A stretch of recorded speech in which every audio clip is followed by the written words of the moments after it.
because tonight I will unleash for you the power of the Dead Sea Scrolls. There are many words I could say of thanks and welcome to El Shaddai Ministries, to Mark, to my old friend Brent, to Beit Tefillah, but I'm going to move straight in to share with you the greatest find of our time.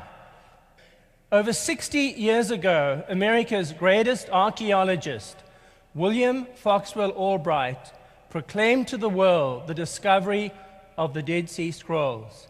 And in so doing, he made an amazing claim that these are the greatest discovery of modern times. How can one make such an amazing claim? Well, there are 5 reasons.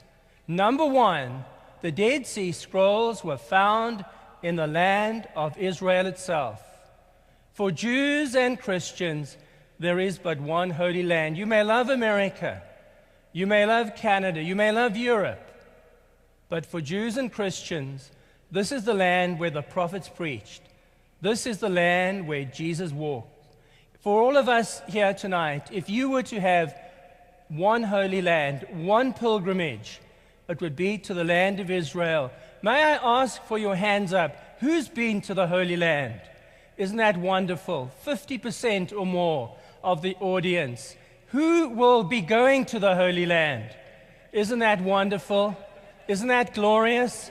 My friends, not 15 miles from Jerusalem, the Dead Sea Scrolls were found.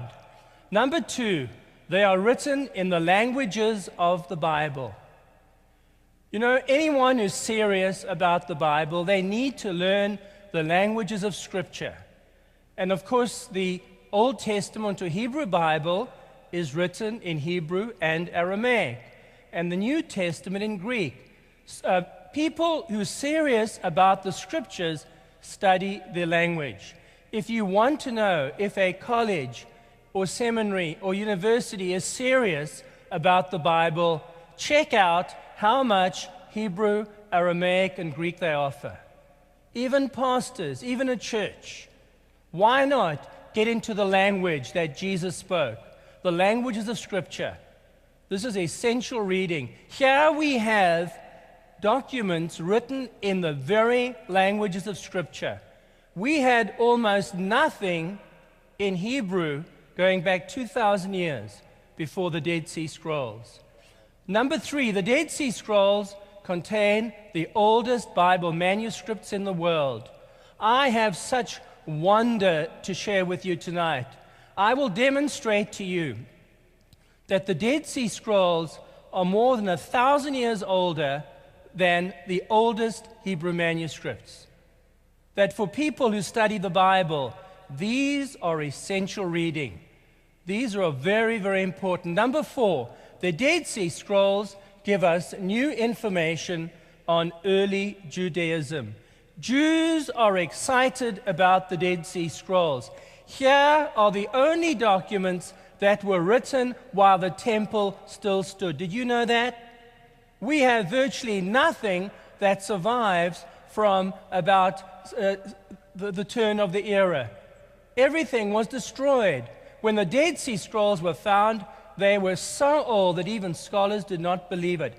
Jews are excited about the Dead Sea Scrolls.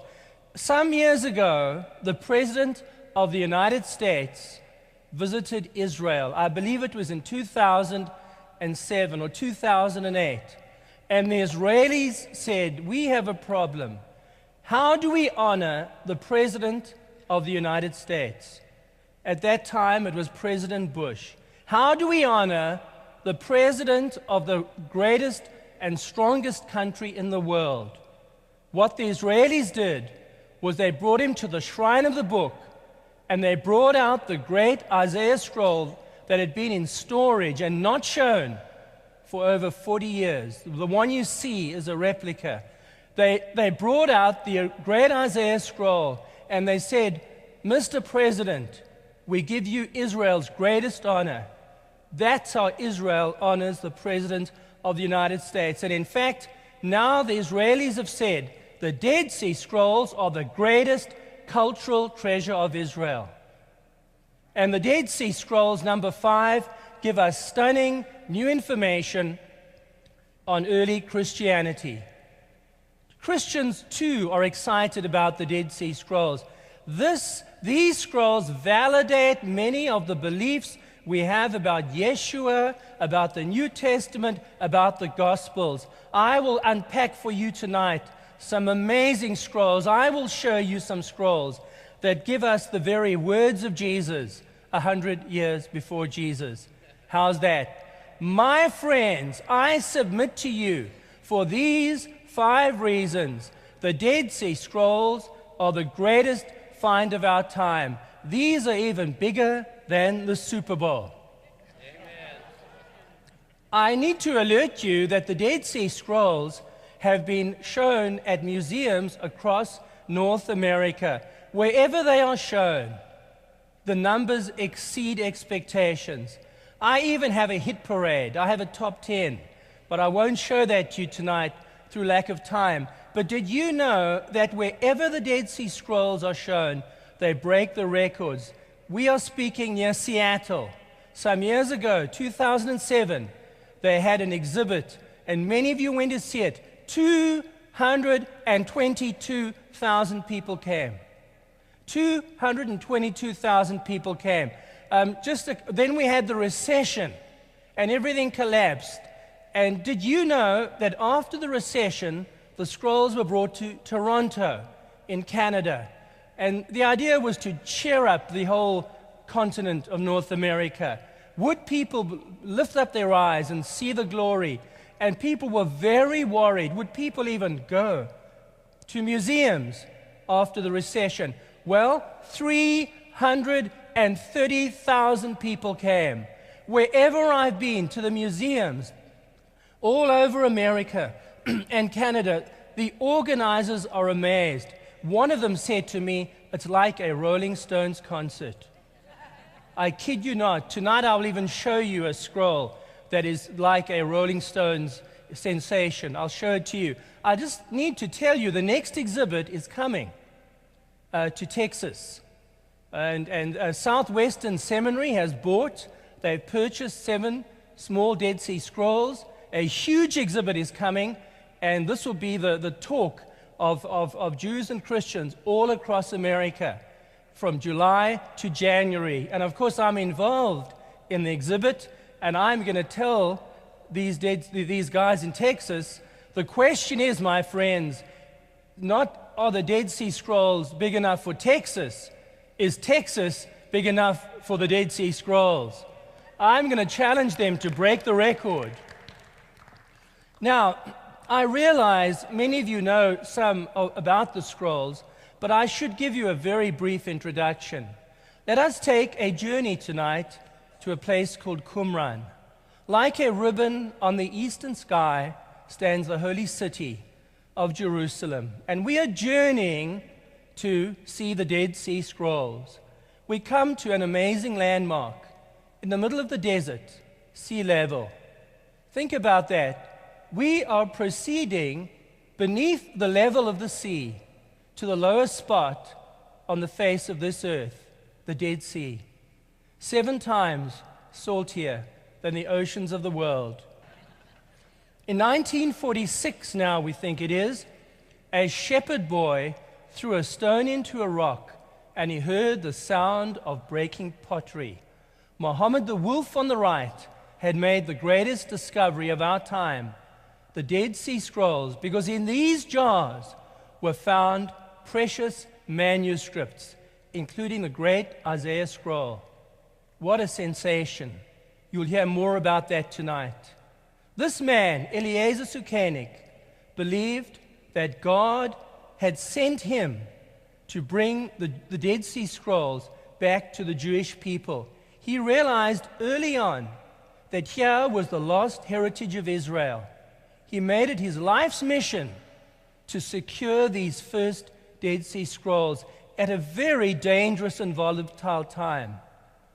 There's a very famous date, November the 29th, 1947. Sukenik travels to Bethlehem, which was divided, it was separated from the rest of Israel by barbed wire. and he secured 3 scrolls for the Hebrew University. Does anybody know why that date is also very famous? That's the day when the United Nations voted for Israel to become a country. For Jews, the Dead Sea Scrolls are not just interesting, they are a passion and a love and part of their identity. What about the other scrolls? They took a different journey, such as the War Scroll. They were sold to a man called Kando in Bethlehem, who was a Syrian Christian, and he gave them to his bishop. And the bishop had a problem on his hands. What do I do with Dead Sea Scrolls? What would you do in the church or in a congregation? What do you do with precious manuscripts? Well, the bishop thought, I will sell them and raise money for my church. That's honorable. But he was a smart bishop. He knew that the big bucks were not in Israel. They were not in Egypt. He knew there's only one country where the big money is, and that is America. He took the 4 scrolls. He came to the United States, and he took out an ad in, wait for it, the Wall Street Journal. This is a genuine ad. 4 Dead Sea Scrolls, biblical manuscripts for sale, 200 BC, an ideal gift to an educational, institutional group. These were the other 4 scrolls that Sukenik had never managed to purchase. He had died, but his son, the great Israel general and archaeologist, Yigal Yadin, was lecturing in America, and when he saw the ad, he knew exactly what they were. And through a middleman and through very delicate negotiations, he was able to purchase them from the bishop. On June the 15th, 1954, Yadin secured the remaining 4 scrolls for the state of Israel. They are now housed in a museum called the Shrine of the Book, which all of you will see on your trip. It is a must-see. This is the only museum in the world designed for the Dead Sea Scrolls. Look at that. A white roof on the left and a black granite slab on the right to symbolize the struggle between light and darkness, good and evil. And even the roof is unique to resemble one of the Qumran jars. Now, what about other scrolls? We need to mention other scrolls. A lot of scrolls were found in Cave 4. This was the mother lode. This was the treasure trove. In this cave, nearly 700 manuscripts were found, the oldest Bible manuscripts in the world, and stunning new documents telling us of early Judaism and Christianity. They've been cleared out now, of course, but my friends, there was power in these scrolls found in this room. And here's one of them, the commentary on Hosea, the first Bible commentaries ever written. Yes, they invented Bible commentaries at Qumran. And these have been housed for many years at the Rockefeller Museum in Jerusalem. They were recently moved to the campus of the Israel Museum. Now, I have so much to tell you, and yet I have to be brief. When we talk about the Dead Sea Scrolls, we talk about the caves, we talk also about a site called Qumran. Near the caves was an archaeological site, and scholars believe that this site had something to do with the scrolls and the caves. I will tell you a bit more about that later on. Suffice it to say that this one room is the most important. This was called the scriptorium. This is the room where scrolls were copied. We have not only the room, we have the desks at which they sat. These scribes of 2,000 years ago, and even 3 inkwells have been recovered. The very means of production of the Dead Sea Scrolls, the only site in Israel where you have the settlement and the documents, the only one that remains. The non-biblical scrolls. When we talk about the Dead Sea Scrolls, we divide them into 2 groups, the non-biblical scrolls and the biblical scrolls. which is very easy, of course. So let me focus on these just for a moment. I'm going to show you in the second half that these non-biblical scrolls are stunning. Remember, these ones were unknown for 2,000 years. These are the lost scrolls we didn't even know about. We'd never seen them. We don't know what they were. Here is a document that talks about a messianic son of God. Wow. Here is a mikvah that is related to the baptism for the forgiveness of sins. I will explain that to you. There's a connection between that and John the Baptist. And so that's coming after the break. Now, I'm going to talk now about the biblical scrolls. I can really speak for 2 hours tonight, but I'm going to be considerate and not go on too long. So I'm watching the time. But every time I speak about this, people say, Dr. Flint, why did you stop? You'll see. You're going to love it tonight. The biblical scrolls. My friends, we have the oldest biblical manuscripts in the world. You see, when we are Bible professors, we do not presume that the Torah just existed, or that the King James was used by Paul, or that the Bible was there. We want evidence. Well, we have multiple copies of Genesis. We have in the Paleo script, the Paleo-Leviticus scroll from Cave 11. What a wonderful scroll. We have Genesis, we've got Leviticus, we've got multiple copies of these books. By the way, am I speaking too fast?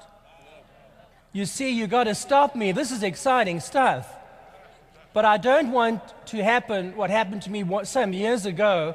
I was speaking in Arizona, and at the end, this one lady said to me, Dr. Flint, that was a wonderful talk, but I don't understand, what are these Dead Sea squirrels?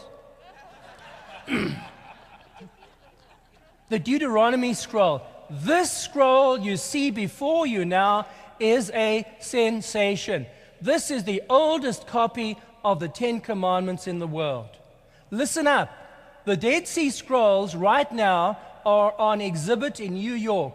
They're bringing this manuscript, I believe, for 2 weeks. When the Deuteronomy scroll was brought to Toronto just for 1 week, because it is so precious, the queues were around the block. It was more than a Rolling Stones concert. My friend, these are sensational. Here we have the oldest evidence by centuries of the traditions we hold dear. The Psalm scroll from Cave 11. I did my PhD on the book of Psalms. What a wonderful and exciting field.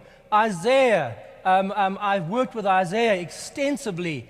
I'll share some of that tonight. And even Greek. There were Greek scrolls at Qumran. This is actually from Nachal Cheva. There were Greek scrolls. The scrolls actually show us that Jesus and the Jews of his time spoke Greek. They spoke Greek as well as Hebrew. And that's when Jesus was with Pontius Pilate. They were speaking in Greek. It was like the English of that time. Now, what about the top 10? I must show you this. David Letterman's not the only one to have a top 10. Right. When we take the Dead Sea Scrolls and we ask what were the favorite books, this is very important. You can tell a lot about a congregation or a person by the books they read. Is that not so? And so what were the 10 top books at Qumran? And the numbers keep changing. These are new figures, including recent acquisitions that I've been mentioning to you. Well, first of all, number 10, Jeremiah, 7 scrolls. There were 7 copies of Jeremiah. Number 9, the minor prophets, and number 9, joint numbers. So we have a joint situation, the minor prophets and numbers. You see what I'm doing? I'm counting the number of books. And as you know, the minor prophets in the Hebrew Bible is 1 book. Okay, we go down. Number 7, Daniel, 10 manuscripts. That's a lot for such a small book. 10 manuscripts, a very important book at Qumran. Number 6, Leviticus, 17 scrolls. Number 5, the book of Exodus, 19. Let's just stop there a moment. So, folks, we're getting now a profile of the shape of the Bible at Qumran. Let's put it that way. These were the books that they found very interesting. Right, are you ready now for the top 4? Because the stakes are high. Number 4, we have the book of Isaiah, one of the most important books at Qumran. They love the book of Isaiah, and we hope to speak more about that later on. Number 3, the book of Genesis. Genesis used to be in spot number 4, but now with new scrolls that have come to light, Genesis has just overtaken Isaiah. So this is very interesting. The idea is that some scrolls have been not discovered recently, but they've come onto the market recently, including the ones coming to Southwestern Seminary that I mentioned. So that's why the numbers keep changing. Now, let's talk about the top 2 books at Qumran. This is neck and neck. Number 2, Deuteronomy. Why Deuteronomy? This is very, very interesting. And the top book of all, number 1, the book of Psalms. My friends, those were the top books at Qumran. Now you might say, well, doesn't everybody just like the same books? I don't have time to do a rundown, but let me now take Rabbinic Judaism. Let's take the Mishnah. We cannot count the scrolls in the Mishnah, but we can count the number of times they quote the Bible, right?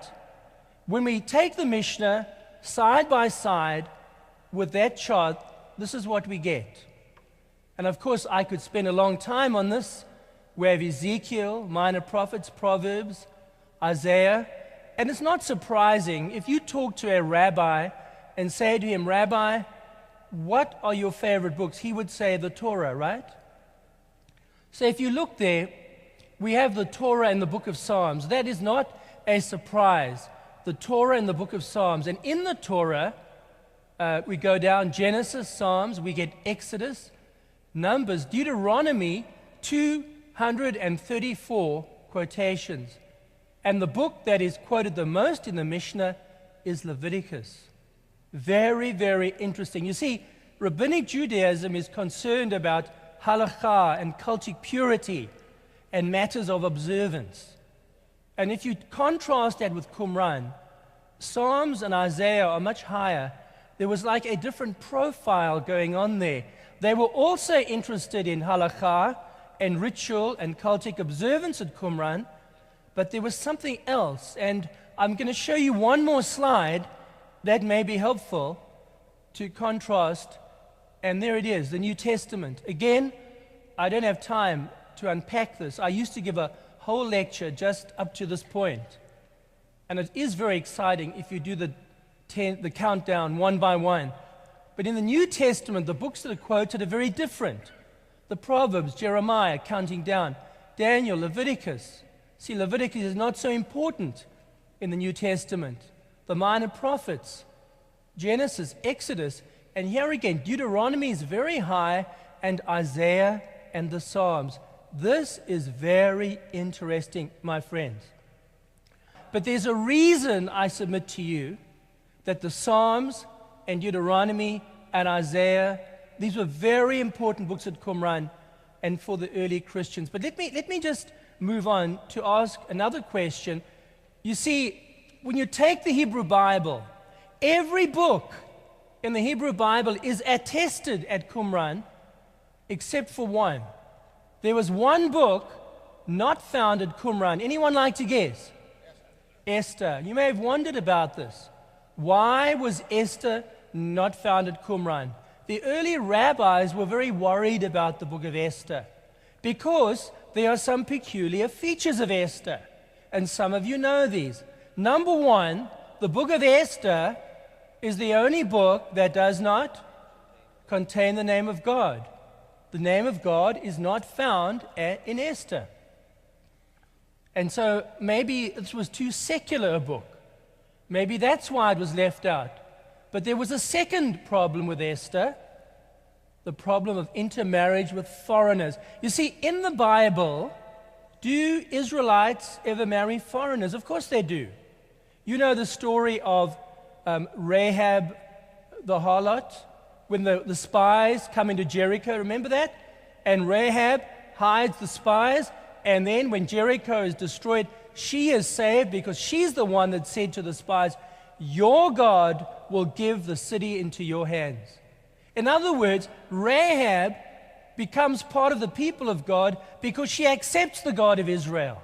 There's another lovely story, the romance of Ruth. You know this very well. Ruth and Orpah and the mother Naomi, they go to Moab, and the men die, and the old lady says, I'm going to return home. And she says to the girls, you are young, why don't you stay here in Moab, marry again, and be happy? And Orpah says, that's a good idea. Let's go with that. But remember what Ruth says?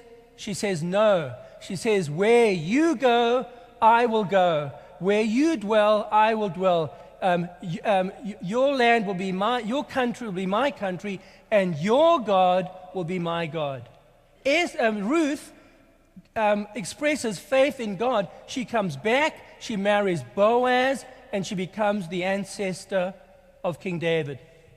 So in the Bible, yes, people intermarry if they believe in God. But in the book of Esther, the queen is married to the king. She's used to save the Jews from extinction by the wicked Haman. But there's no evidence that the king becomes a Jew. So some people worried about that. There's a third issue in the book of Esther, is the question of Purim. You all know the festivals, of course you do. Rosh Hashanah and Yom Kippur. Most festivals come from the Torah. But Esther introduces a late festival called Purim. In Israel today, they have a Purim play. It's a happy event. Well, at Qumran, they were a bit worried about this, that should Purim be regarded as a festival. And in fact, we now know that at Qumran, that Esther, that this was the reason. There we are. Esther was excluded at Qumran. How do we know that? And there's one more slide. It is because the calendar texts. The calendar texts are very important. They list the festivals. They list the calendar. So we think Esther was not found at Qumran for a very strong reason. Now, how does all this affect my Bible? You might say, Dr. Flint, this is very interesting, but how do the scrolls affect my Bible? The fact is, my friends, the biblical scrolls are up to 1,250 years older than the traditional Hebrew Bible. And you all know what that is, the Masoretic text. The Bible you use today in Hebrew is called the Masoretic text. This is the text of Scripture that was finalized by the Masoretes in the Middle Ages. This one here, I show you, is the Leningrad Codex, the oldest complete Hebrew Bible in the world. It's kept in Leningrad in Russia. Originally, it was made in Syria by Jews. It's only kept in Russia. This is what is used for most Bible translations today. The other one I should mention is the Aleppo Codex, which is found in the Shrine of the Book. Many Jews believe that is even a more accurate Bible, but part of it is missing. It was destroyed in a fire. So this is the Masoretic text. It's shocking to know that these are about 1000 AD. The Aleppo Codex a bit earlier. Yes, your Bibles are all made from manuscripts about 1,000 years old. But we believe our Bible's much more ancient. Until the Dead Sea Scrolls, we had nothing to prove it. We could believe it, we could discuss it, we had no evidence. Now we have scrolls that go back to 250 BCE. Let me share some of this powerful research I've done. I've been working on Isaiah for many years. God gave me the grace to become the official editor of the great Isaiah scroll. I say this not to you in pride, but basically for authority, that I speak with authority. What you see in the museums are mounted by the museums, but it's the professors who published them. And so I went to Israel many times to work on the Great Isaiah Scroll, and my work was very interesting. But I speak to you as the editor of the Great Isaiah Scroll. So let me take you to the shrine of the book again. Let's go behind the scenes. Let us go and look at the scrolls where the public are not allowed. First of all, the Great Isaiah Scroll, the most famous of all the Dead Sea Scrolls. It is by God's providence and God's grace that I happened to be at Notre Dame, and I studied what I did, and I was able to become part of this story. When we talk about the Scriptures, we believe God inspires Scriptures, but also God takes care of Scriptures. Let me put it this way. My old professor once said, it's not only God's inspiration, but God's care or God's protection of the Scriptures. You see, our originals have all been lost. But when the Dead Sea Scrolls were found back in 1946 or 1947, things were very primitive. They too would have been lost. But there happened to be in Jerusalem at that time an American scholar, John Trevor, the first American ever to see the scrolls. He happened to be a photographic whiz. And he believed that it was important for him in those primitive days to take beautiful color pictures.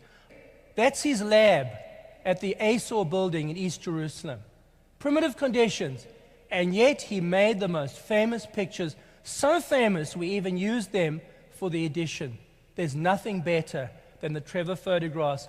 I've just published these in a series called DJD, the official publication. I want to show this audience one slide that you'll think is rather interesting. These are digital photographs that we made at a high resolution. This is the Great Isaiah Scroll. Look at that. Isn't that amazing? These have been digitized. Remember, this is 2,000 years old, read in natural light as if it were written yesterday. Most scrolls are not in this wonderful, pristine condition. The other scroll that I was editing is called the Hebrew University Isaiah Scroll. This one you don't hear so much of, but it is very important. Look how black it was. How do we even read scrolls like that? Very, very difficult to the naked eye. But what has come to the rescue is different parts of the light spectrum. In modern days, we have ultraviolet photography, we have infrared. Through these photographic techniques, we've been able to read the smaller Isaiah scroll, as you see on the right. In fact, most Dead Sea Scrolls, scholars are interested in the infrared photographs. Usually, the surface is too black and too difficult. So there you see on the right, we're interested in the script. We want to know what it says, not exactly what it looks like. We want to know the message of the scrolls. This is from the edition. Let me take you into the vault where few men have ever trod. Let's go behind the scenes. Here I am. I'm on the right. On the left is Professor Eugene Ulrich, editor-in-chief of the Biblical Scrolls, and in the center, Professor Adolfo Reutemann, curator of the Shrine of the Book. We are holding in our hands a 1200 DPI photograph of part of the Great Isaiah Scroll. You can tell from the shiny surface. But then Professor Reutemann said, "But you've come to see the original, have you not?" I said, "Yes, sir." He led me into the vault. I kid you not, with a guard, an armed guard at all times by my side. I was taken to the precious manuscript itself under tissue paper. And there's a picture that says 1,000 words. On the left, the photograph. On the right, the precious scroll. So fragile, only one section could be read at a time. And then when that was done, I would proceed to the next part, the Great Isaiah Scroll itself. What an experience. Here's the picture I wanted to show this audience. I think you'd be interested. Do you see the lovely digitized image we managed to make from the Trevor photographs? But Trevor had taken a black and white set, and he had taken a colored set. And it turned out, for this particular column, column 6, there was a tiny piece at the bottom. I will point it out to you. There was a tiny piece in black and white. In other words, the black and white photograph had a small piece that was not in the color. And so actually I had to graft or join the black and white piece onto the color photograph. So, next time if you see a copy of this book, you must say to people, well, let me show you one of the color photographs that's got a black and white piece. That's something just insider knowledge. It's very interesting. That's how we had to publish that. Now, the point is, as I come to a close of this section, the scrolls confirm the accuracy of the biblical text. A lot of you may wonder, is my Bible accurate? Let us go to the great Isaiah scroll, and let us read these famous words from the book of Isaiah. Comfort, comfort my people, says your God. Speak tenderly to Jerusalem, and cry out to her that her bondage has ended. These are the lovely words found in the book of Isaiah. Now, this is the great Isaiah scroll, and you might say, how does that relate to my Bible? Let us take the Masoretic text.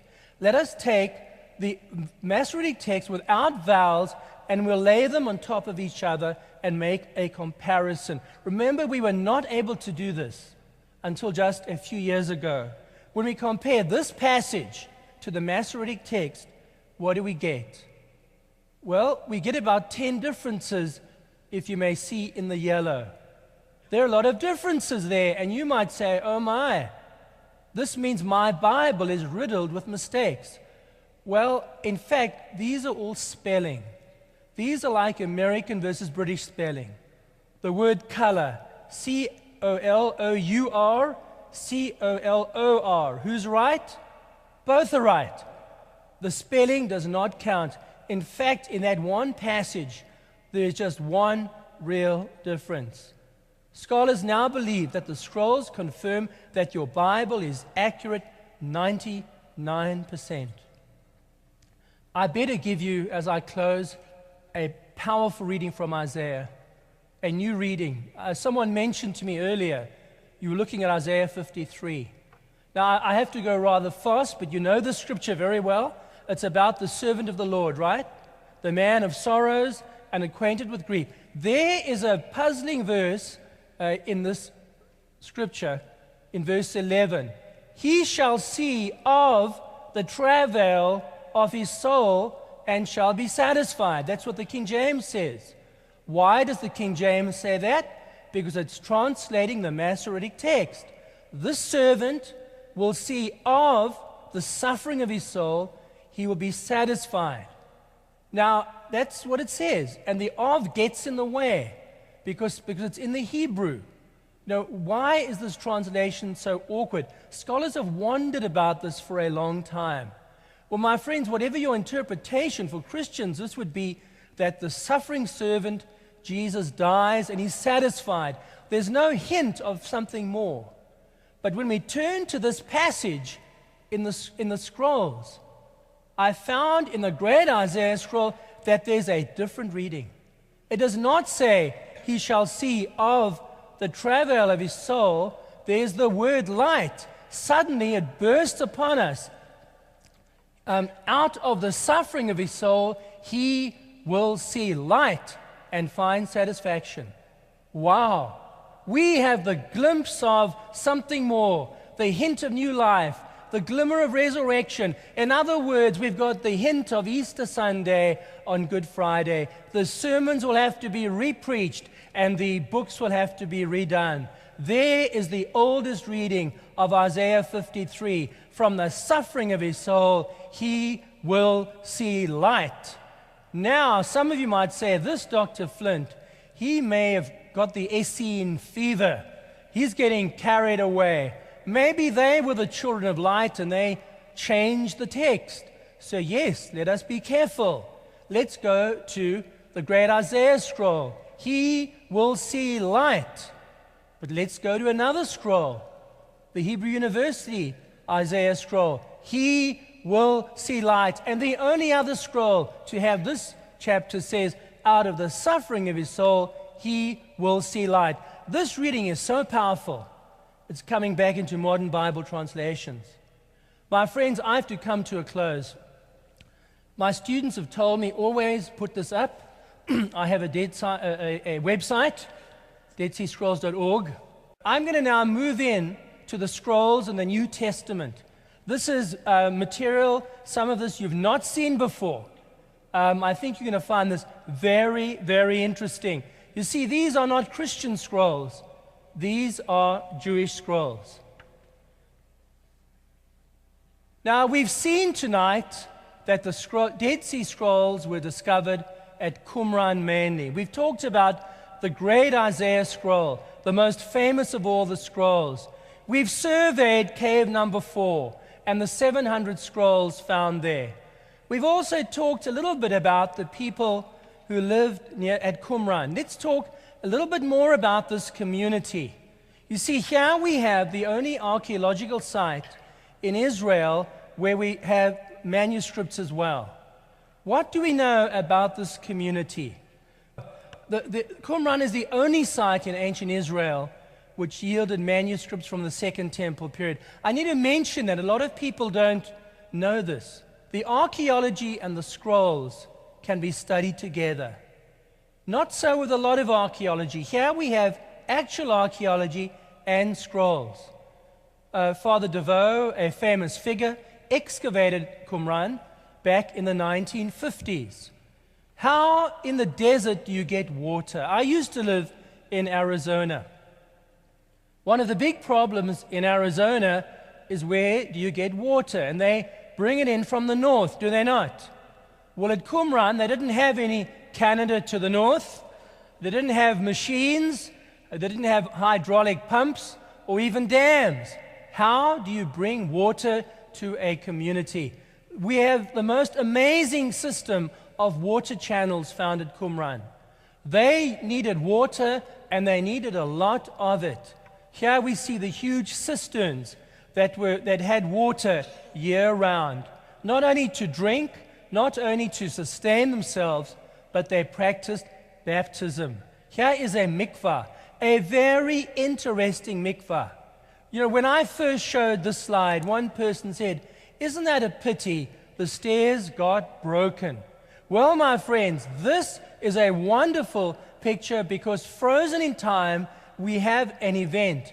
You see, Josephus tells us in 31 BC, there was a huge earthquake in Judea. We believe that split in the stairs was caused by that earthquake. This is 31 BC, this picture. We have stairs leading down into a pool. And in fact, we now know that at Qumran, they didn't only have ritual washing, they even had baptism for the forgiveness of sins. Here is a very important verse from the community rule. No one may enter the water unless he has repented of his evil, because uncleanness clings to all transgressors of his word. Baptism for the forgiveness of sin. Now, you may wonder, who baptized them? Was it someone like John the Baptist? Someone like Jesus? Well, it's very interesting. You see, at Qumran, no one baptized them. The sinner would go down the stairs and plunge himself into the water, and he would rise from the water clean from his sins. And if you look very carefully in this slide, we actually have some rather strange rods or bars going down. You can see them. They look like handles. The idea is you had a left lane and a right lane, something like the escalator at an airport, one way and another way. And the idea is that the sinner would go down on the one side, plunge himself into the waters of cleansing. He would emerge and go up by the other set of stairs. Isn't that interesting? The idea of baptism for the forgiveness of sins. We also have a graveyard. Much could be said about the graveyard. I can tell you one thing, that the people were buried facing to the east. so that on the resurrection day they would awaken to see the sunrise. We have the room where scrolls were copied. As I've mentioned already, we have the very means of production. So the archaeology is very, very interesting. Now I will proceed to say more about the non-Bible scrolls, which are very, very relevant for understanding Christian origins and messianic elements. How do the non-Bible scrolls relate to our understanding of Judaism and Christianity? Well, they record the ideas and outlook of the Qumran community. So what was their idea? What was their theology? What did they believe with respect to life and the afterlife and many issues? Well, here is one of them called the community rule. The community rule. Now, I've always had a problem explaining what this is. You see, this would be easy if I was at Notre Dame. Have you heard of the rule of Saint Benedict? You see, Catholics are very used to monasteries, and they have a rule book called the Rule of Saint Benedict, or the Rule of Saint Francis. Well, this community rule means it is like the rule book for the community. Here we have the first monastery in the Western world. Now you might say, I didn't know Jews had monasteries. Yes, no less a person than Magen Broshe, the first curator of the Dead Sea Scrolls, said this is the first monasteries. Here was a group of Jews living out in the desert waiting for the end of the world, waiting for the Messiah, and this was their book of rules. Very interesting. Calendars. I could tell you so much about calendars. Did you know that in the Hebrew Bible there are two calendars at work? There is the lunar calendar of 28 days, and there's the solar calendar of 30 days. These two calendars are seen in the Hebrew Bible, and sometimes when there's been a contradiction in the text, it's actually two Bibles at work. At Qumran, they believed that the Jews of their time had got it wrong by taking on the lunar calendar from the Babylonians.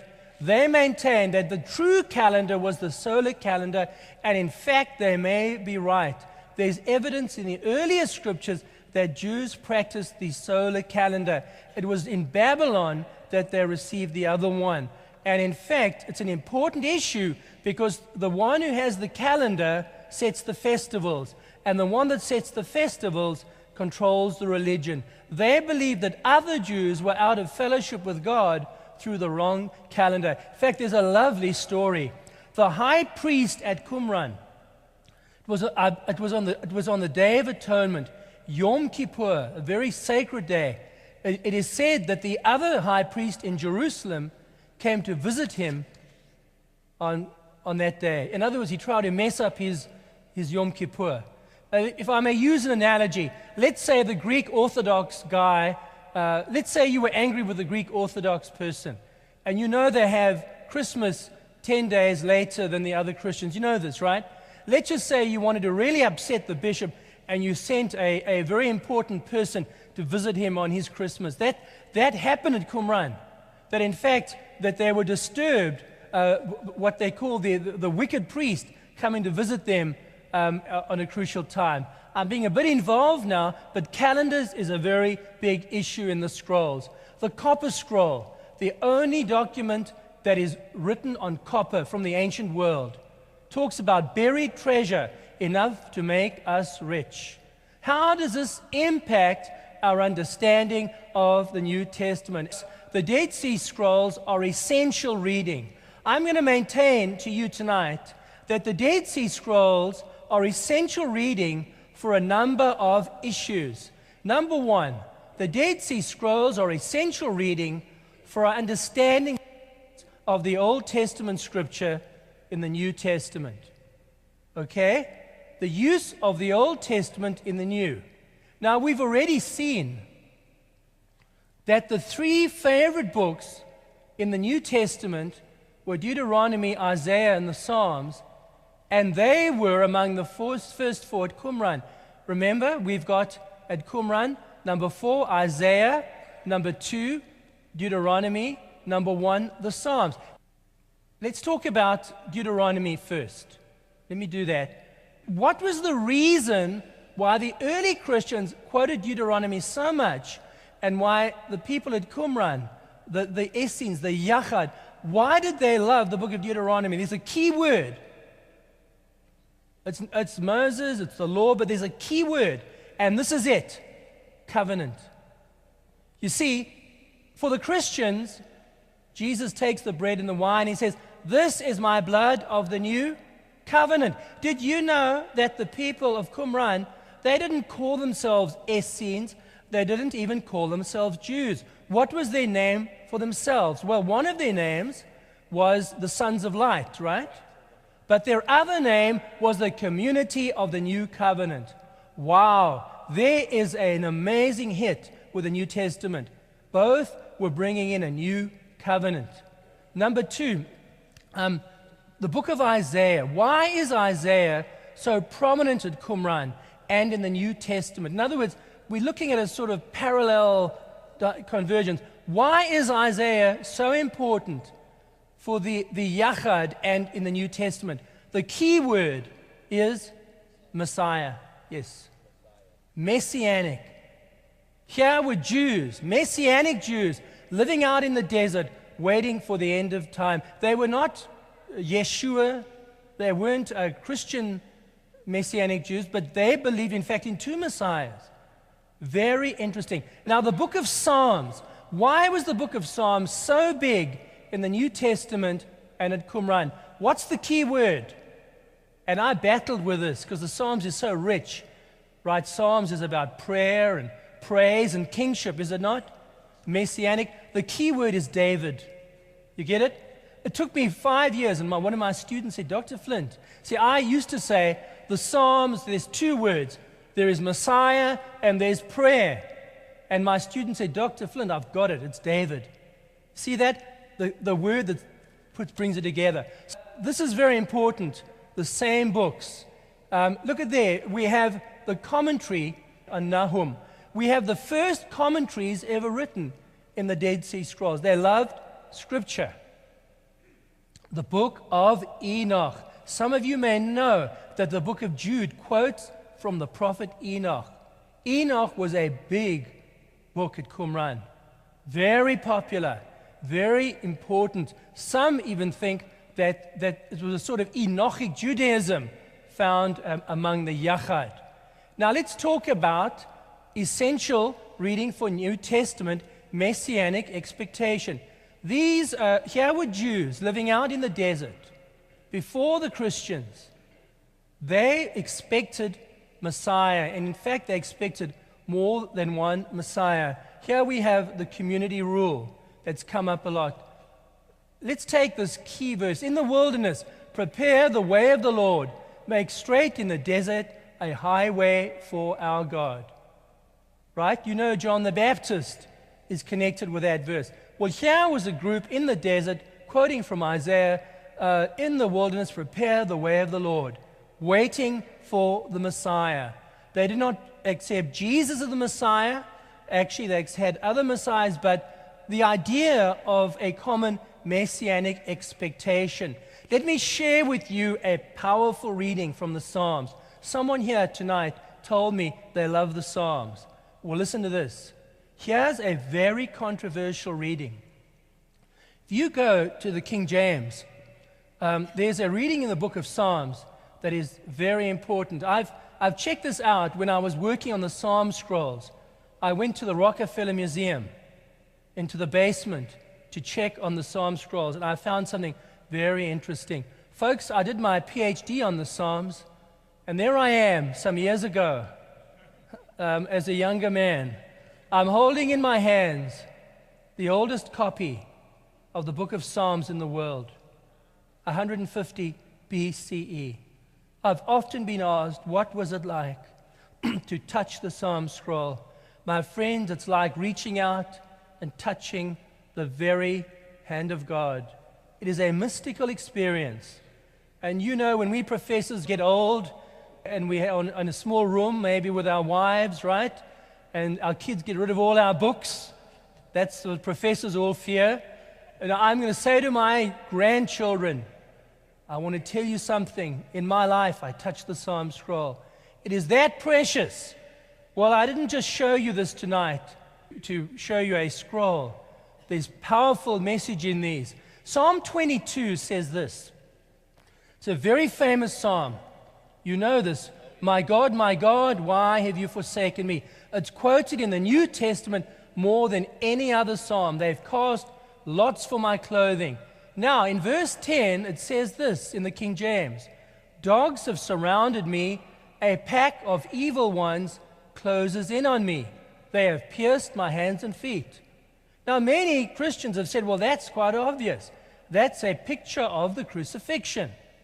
And you might say that's good, but you would be shocked to find that your Bible does not say that. If you go to the Masoretic text, we have a different word. We have ka'ari. A pack of evil ones closes in on me like a lion on my hands and feet. And if you were to ask many people, why does the King James say, they have pierced my hands and feet? They would say, because they're trying to Christianize that psalm. They are cheating, they're changing the difficult reading like a lion on my hands and feet. So my friends, this is a crucial reading. Does Psalm 22 say, they have pierced my hands and feet, or does it say like a lion? I've checked this out. There's only one scroll that has this reading. In fact, there are 3 scrolls, a new one just came to light. There are 3 scrolls that have Psalm 22. There's only one scroll, the Psalm scroll from Nachal Cheva. And I've checked it out personally. And when you turn to the relevant verse, what do we find? There it is, ka'aru. They have pierced my hands and feet. I have just shared with you dynamite. I've shared with you a reading that generations of scholars have said had been changed to they have pierced my hands and feet. Now we get the most ancient copy of the psalm, and what does it say? They have pierced my hands and feet. And it's back in most modern Bibles. So the King James got it right. They didn't have the scrolls. But folks, this is a very, very important reading. And if you go on the internet, you will find there's a lot of discussion about it. Now, the Dead Sea Scrolls are essential for understanding Jesus, a messianic Son of God in the scrolls. Right? So when I went to study at university, I was told, the idea of a messianic Son of God is something late. This is not from Judaism. In Luke 1, the angel says to Mary, he will be great. He will be called the Son of the Most High. And at the end, he'll be called the Son of God. The idea would be that this is a Christianizing later addition, that the Jews don't talk about a messianic Son of God. Well, we now have a scroll from Qumran written in Aramaic. It's not a biblical scroll. It talks about a coming figure, a messianic figure, and it has that same language. He will be called the Son of God. They will call him the Son of the Most High. It's just a one-line coincidence, but the idea of a messianic Son of God is known in Judaism, but had been lost to us. What about, did Jesus claim to be the Messiah? Did Jesus claim to be the Messiah? Now you might say, oh please, doesn't this guy know anything? Well folks, if you look in the New Testament, Jesus very seldom says, I am the Messiah. I'm going to take you to Luke. He comes to Nazareth and he turns to the book of Isaiah, and it says here, the Spirit of the Lord is upon me because he has anointed me. Now I have a number of bullets. He's anointed me to bring good news to the poor. He's anointed me, sent me to proclaim release to the captives, recovery of sight to the blind, to let the oppressed go free, to proclaim the year of the Lord's favor.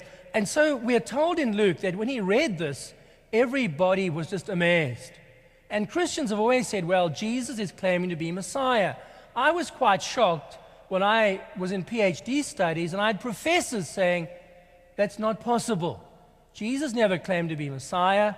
Luke made it up and put it in his mouth. Well, now we have a scroll called the Messianic Apocalypse from K4, 4Q 521.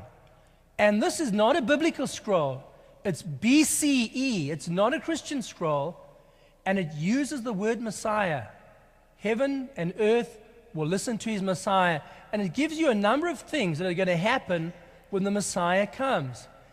Right, setting the captives free, opening the eyes of the blind, raising up the oppressed. And what this all is boiling down to is that if you study this in contrast to Luke, Jesus is drawing on a tradition that's already there. It's not the church making it up. Jesus is claiming to be Messiah because we have a number of hits that correspond between Luke and this scroll, and the word Messiah is used. We've got the clear claim to be messianic on the part of Jesus. It's not the church making it up. Now you might say, what does it all mean? Well, Jesus is claiming to be a prophetic Messiah. That's what's happening in Luke 4. Jesus is saying, I am a prophetic Messiah. Now you might say, okay, I know a lot of people who accept that, but there's one part that I don't like, this idea of the dead being raised. Dan Brown and others would say in the Da Vinci Code, this has all been made up. Please, Jews never talked about the dead being raised, right? And the idea is controversial.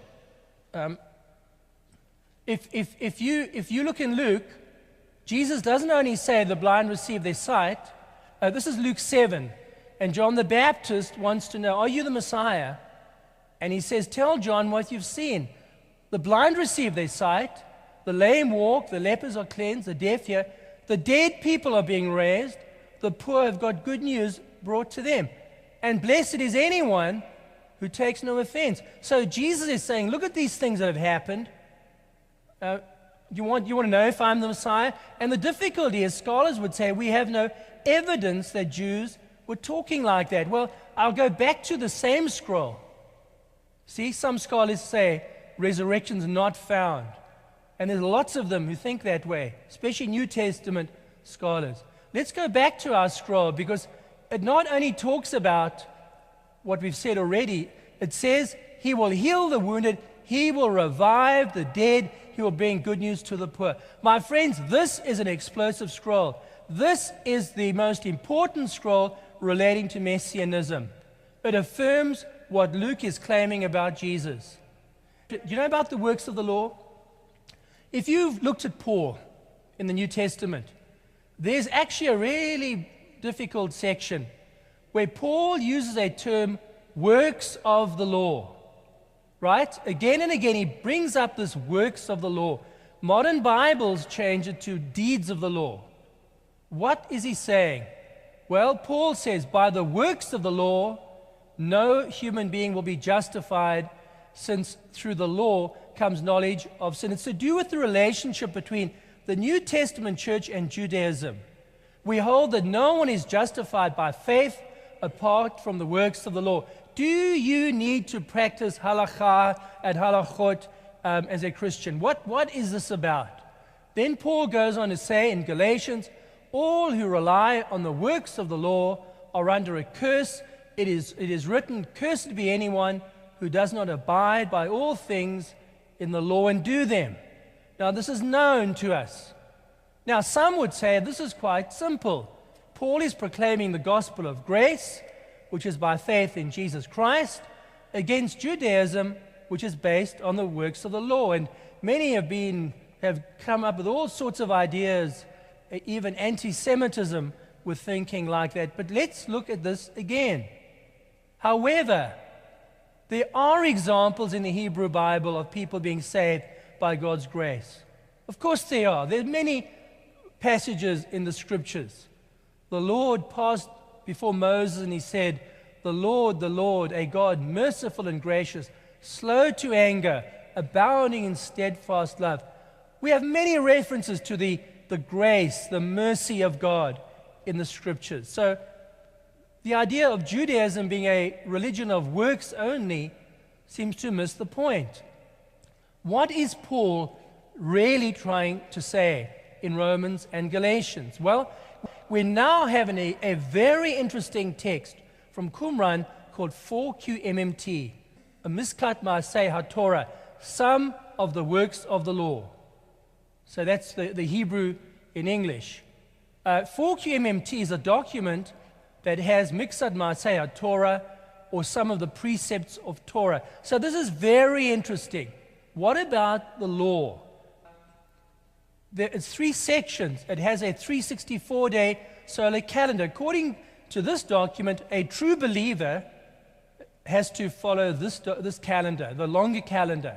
And then there are 24 religious laws or halachot and an epilogue on the separation of the group from those who disagree. So this is, who are the true Jews? That's what this is all about.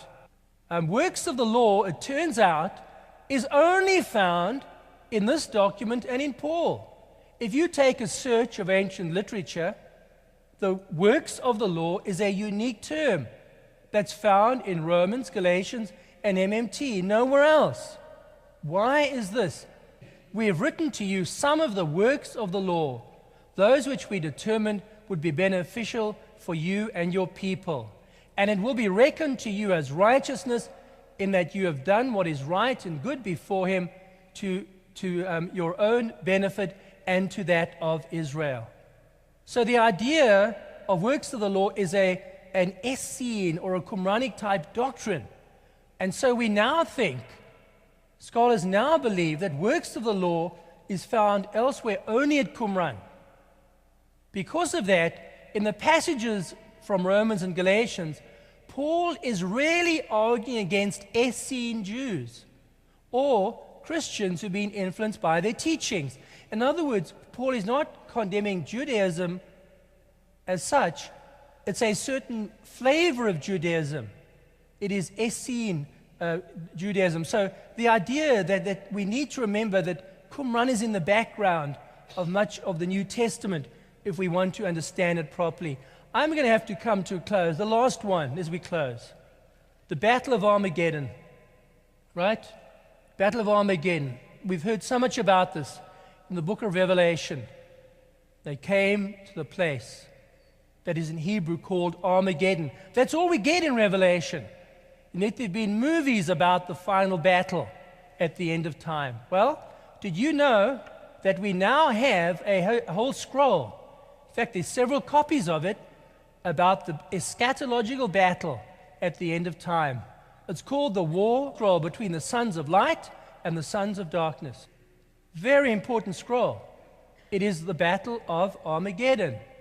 The sons of light and the forces of darkness will fight together to show the strength of God with the roar of a great multitude and the shouts of gods and men. A day of disaster. This is a quotation from the scroll. The two sides are tied at 3 rounds each. In 3 rounds, the sons of light will stand firm so as to strike a blow at wickedness. And 3 rounds, the army of Belial, the devil, will strengthen themselves so as to force the retreat of the sons of light. See, here we have a great contest in 7 rounds. They are tied at 3 each. And now we come to the final battle, the Battle of Armageddon, in the war scroll. And folks, we even have archaeological evidence that confirms that there was a battle tower found at Qumran. Arrowheads were found there. On a day in 68 CE, the Romans attacked. The sons of light gathered in their white robes. They took up their weapons. They waited for the angels from heaven to join them to defeat the sons of darkness. Their dream did not come true. The Romans destroyed them. The idea of the eschatological battle remains true. Their Messiah, their interpretation turned out not to work. But this gives strong confirmation to what is happening in the book of Revelation. I have much to say about the New Jerusalem. I can't tell you about this now. There's a New Jerusalem scroll. Let me come to the end. So I've said enough. Pastor, do we have time for a few minutes of questions? Sure. Yeah. Thank you, everybody. Give him a big hand.